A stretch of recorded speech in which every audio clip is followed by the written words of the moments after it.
iPhone. Just hearing the name iPhone anywhere in the world brings to mind a perfect blend of luxury and cutting-edge technology. Every year in September, when Apple Inc. announces its new model, it feels like a festival begins in the tech world. This year's main attraction is the iPhone 17 Pro Max Orange Titanium Edition.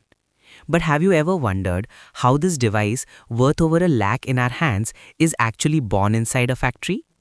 In massive factories like Foxconn in China or Tata Electronics in India, entry for ordinary people is almost completely restricted. There, through an incredible collaboration between robots and humans, this masterpiece is created. At one end, there are rough blocks of titanium, and from the other end, a shiny orange iPhone emerges. Let's step inside that highly secured factory environment. Raw materials collection. The journey of the iPhone 17 Pro Max begins deep beneath the earth. But its raw materials are anything but ordinary. This time, Apple is using grade 5 titanium, a material commonly used in Mars rovers and fighter jets. This metal is stronger than steel yet lighter than aluminium. High-quality titanium ore is collected from mines around the world.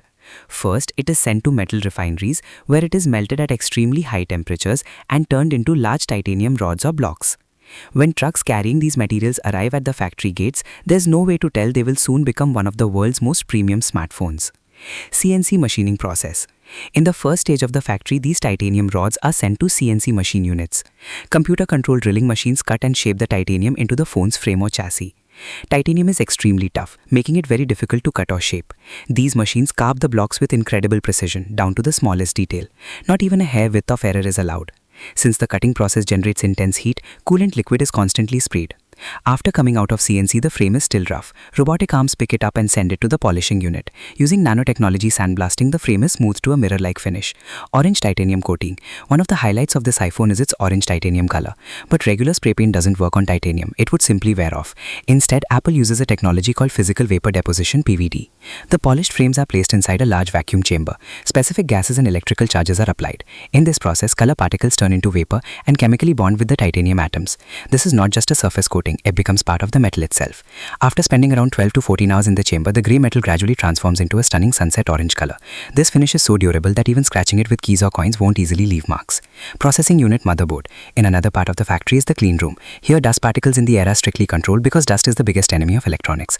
Workers wear full body protective suits.